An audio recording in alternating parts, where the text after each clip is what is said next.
Hello everybody, welcome back. Today in this video I am going to explain about one of the most common and a very useful data structure called the linked list.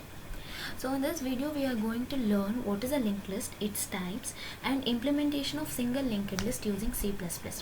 So let's move on to the topic. Let's start with the definition of linked list. First and foremost thing is that it is a linear linked list. It is a linear data structure. So as we all know, the classification of data structure, there are two types, that is linear and non-linear.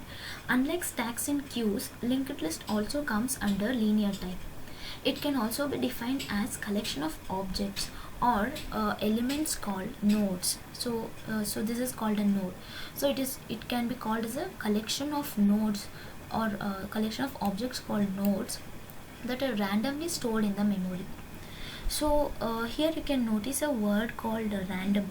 It is nothing but whatever we are going to store into the linked list will be stored in the heap memory. And also the elements are linked using pointers. So why we are making use of the concept of pointers here, because in the diagram we can see that a node is having two fields, that is data field and the link field. So this link field is going to hold the address of the next node. So this is the link field, this data field and this link field. So what this field is going to do is, say this field is this node's address is 200.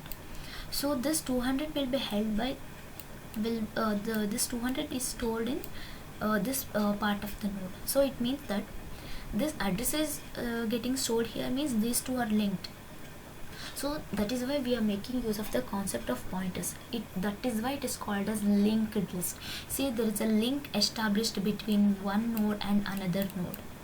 So that is why it is called as linked list. And the last node contains pointer to the null. So the head pointer, here you can see two pointers, head and tail.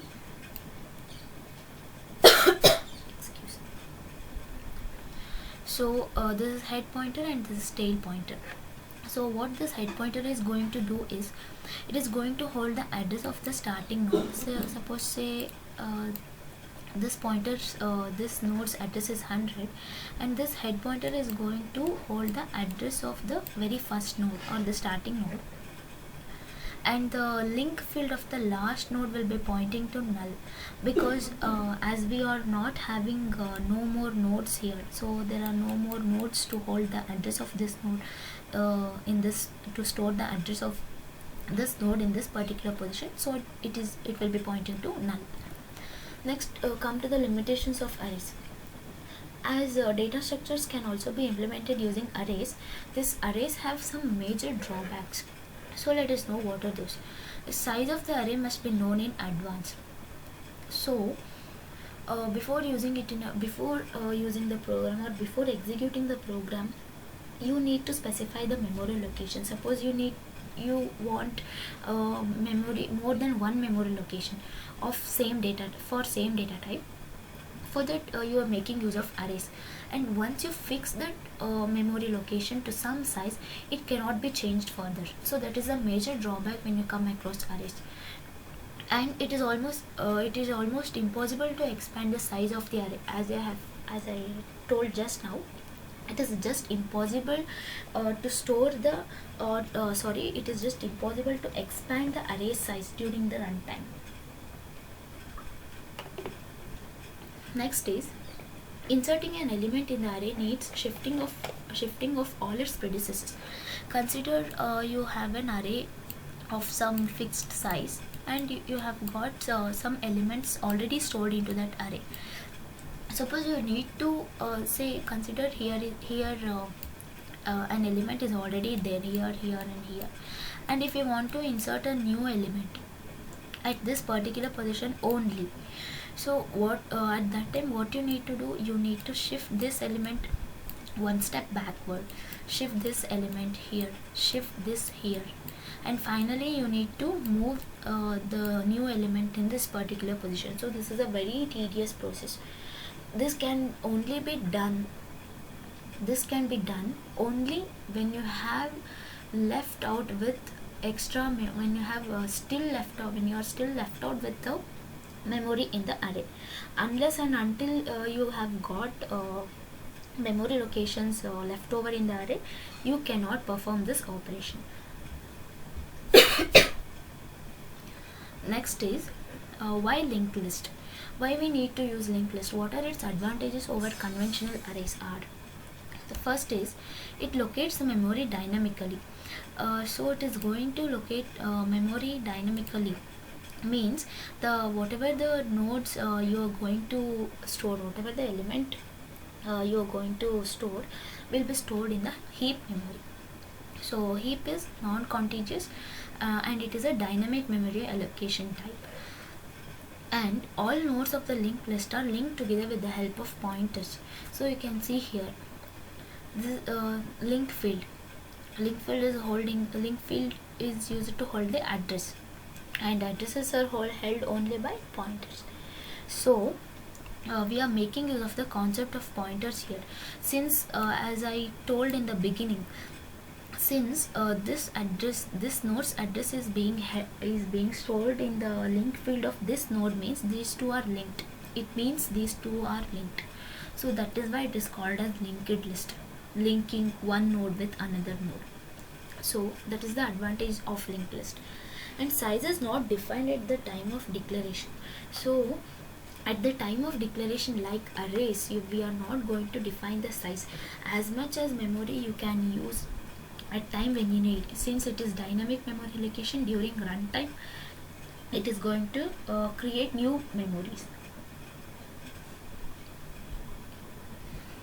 Next is ease of insertion and deletion. So at anywhere in the list you can insert and delete a particular node of your wish. Next is disadvantages. When you come across the disadvantages of linked list, so though it got these many advantages, it too have got some disadvantages. First is random access is not allowed. Why random access is not allowed? Because in arrays you start searching from the beginning and the memory locations are contiguous, but in linked list the nodes are stored non-contiguously because it is a heap memory. In heap memory you cannot store the memory contiguously or one by one, exactly the address, exactly one after the other by giving the addresses. So it is a difficult process, or it is not allowed. You can say random access is not allowed at all in linked list. Next is extra memory space for a pointer is required. So as we are making use of two pointers here, that is head and tail, we need to allocate some memory for them to hold the addresses. Next is nodes are stored non-contiguously. Since we have discussed this, we are using heap memory, so it is non-contiguous and hence nodes are also stored non-contiguously. And difficulties arise in the linked list when it comes to reverse traversing. So in linked list we move only forward, that is using next pointers. We move only in forward direction, and hence reverse tracking or reverse traversing or backtracking, what we call or what we use in stack data structure, it will not be allowed in linked list. So these are the disadvantages when you come across linked list. So next is a type of linked list. So there are three types of linked list based on the number of links it have got, or based on the number of links it establishes with another node. So first is the singly linked list. Why it is called single linked list? Because consider you have one more node here. So with only one link it is pointing to this node. So that is why it is called a single linked list. So this is the data field, this is the link field, and this link field is pointing to only one node. So that is why it is called a singly linked list. Next is doubly linked list.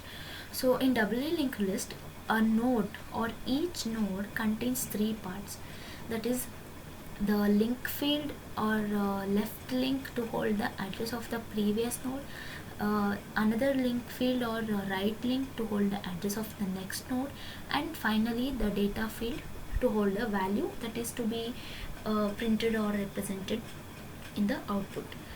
Next is the circular linked list. In circular linked list, we will not come across the concept of null pointers. There is no concept of null pointers in the circular linked list. As why? Because the last node, consider you traverse, suppose you traverse from here, means this is the last node. The what happens in the single and double linked list? The last node's link field will be pointing to null, but here the last node link field is again pointing here to starting node. It means the link field of the last node contains the address of the first node. So that is why in a circular manner it works. So that is why it is called a circular linked list. Next is the actual topic, that is singly linked list. Why it is called so? Because the number of links it have we discussed just now. It contains two fields, that is data field and the link field. Data field stores the actual information that is to be represented. So whatever the data that is the getting stored in the data field of the node, that is called as the that will be represented on the output. Next, the link field contains the address of the next node. As we have came across these things, only one link in each field.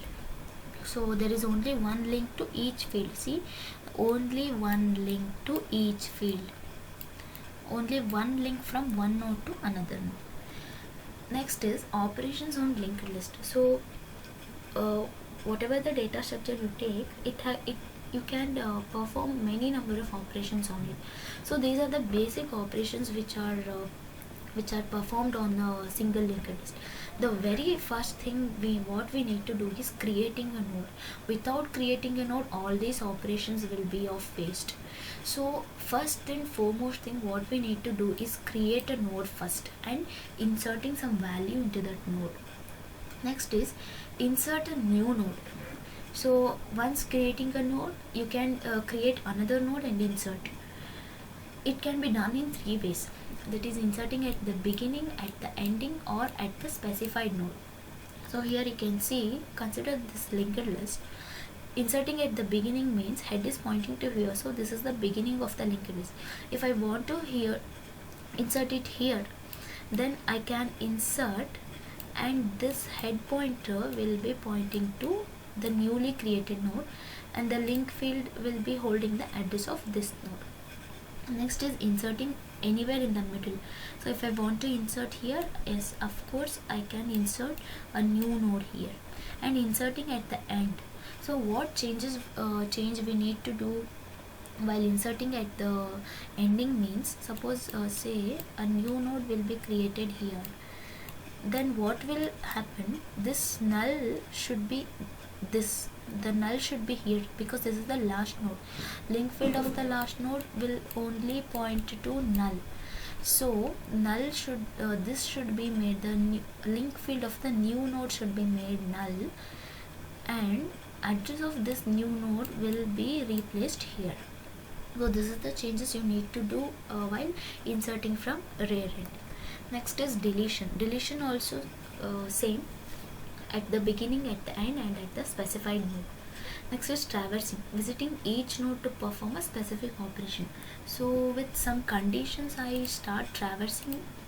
With some conditions I start traversing from the very first node. Suppose if I want to reach this node, until my condition for this node gets satisfies, I should traverse, and finally reach here, I perform some operation on this particular node and I leave. So this is called traversing. Next is searches for a node, searching or search. This operation is nothing but searching with the key element. Keep a key element and you keep on comparing with all the existing nodes of all the existing elements in the linked list, and when your key element matches with the existing element in the linked list, you perform some operation. So these are the operations on the linked list. Now let us see how we can implement single linked list, that is insertion and deletion operation on single linked list using C++. So let's move on to the coding part. So here you can see my Visual Studio screen. The very first operation what we saw was creating a node. So I'm creating for creating a node I need to specify struct data type, because structure is struct or structure, what you can call is, it is a heterogeneous type.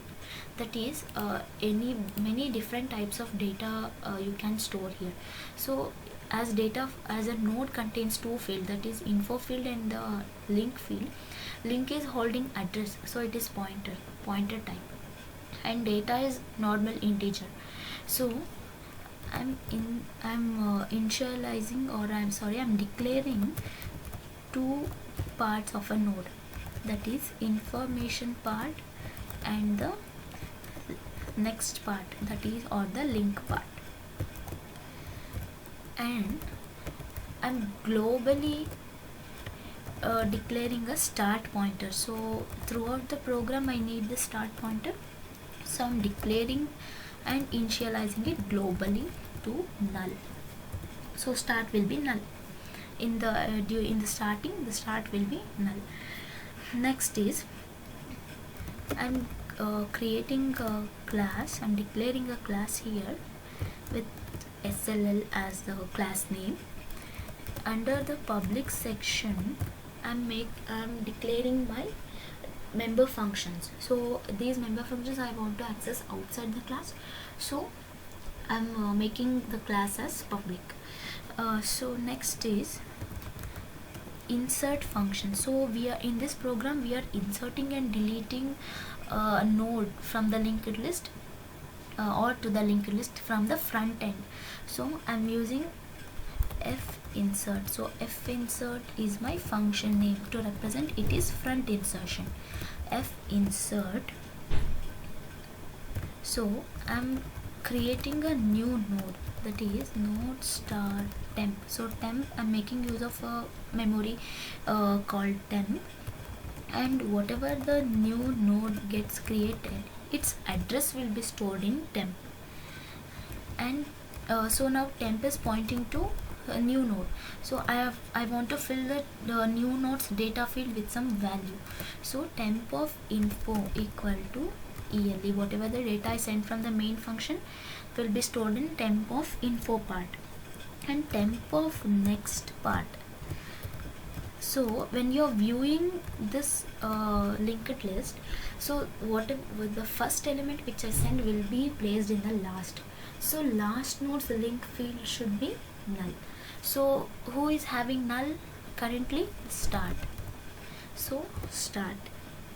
Next, start is null. One new node is created, still start is null. It should not be so. So what I need to do, start should contain the address of the first node. So first node, the first node's address is with whom? That is temp. So we are initializing start with temp. So this is the insertion part. Next comes deletion part. Struct node start f delete. So deletion also we are performing from the front end. So struct node start temp equal to start. So temp variable is now pointing to the first element of the list, that is start, and start equal to start of next. So start is pointing to start of next means second element. Its connection with the first element is lost. So start is pointing to second element is the first element will no more exist. So that is the thing we have to concentrate on. Start equal to start of next. Start will be pointing to first position. Its next part means second node. So its connection with the first node is lost, and temp is still pointing to the first element, and we are returning that deleted element. So this is the simple code to delete an element from the front position of the linked list. Next we have to display. So we have to display the display whatever the elements remaining, or whatever the elements the linked list contains after inserting. So first I need to make struct node start temp. I need to make this temp variable to null. I need to make this temp variable as null. Next, using for loop, I start traversing. For temp equal to start. So temp value is null, that is 0. Now temp is pointing to start from the first position. I traverse until temp is not equal to null. I traverse until temp becomes null. Then temp equal to temp of next. So this is my condition to traverse and display. So what I need to display? Temp of info. So the information part, what is that is to be represented, actual representation using information part. So this is my code to display the elements or nodes of the linked list. Next is, so this is the end of class. So in the from the main function I will send values. So first I need to create object for the class, and using that object I need to call functions with parameters. I need to, so first element I inserted, I'm writing the statements. This is the second element, so this is the third element I'm inserting. So this is the fourth element. So totally 4 elements I inserted, and I will display. I need to display. So I need to know what are the contents of the linked list. So I make use of display statement now. S dot display. So after displaying, I will call delete function. I need to delete some elements from the linked list. So what I do then, s dot f delete with no parameters. Simply it returns the value, so no need of parameters. I am deleting 2 elements. So even after deleting, I want to check what are the elements which are remaining after deleting nodes from the existing linked list. So I will call display function. Sorry, f dot display. So this is my program. Now I'm going to debug the program for errors. Let's wait. So one succeeded, it means there are no errors in my program. Now I'm going to run the program, so you can see. So you can see after inserting, so I inserted 4 elements, that is 10 will be stored at last, 10, 20, 30 and 40. So after inserting 40, 30, 20, 10, so 40 is the first node. So for start will be pointing here. So while deleting, you can see I'm traversing from start temp. Here temp is pointing to start. So what it mean, temp delete function, when temp is pointing here, delete function returned 40. So that means 40 got deleted, and temp again, so this become 30 became start then. So again we are returning temp, means 30 is deleted, so remaining elements are 20 and 10. So thank you for watching the video.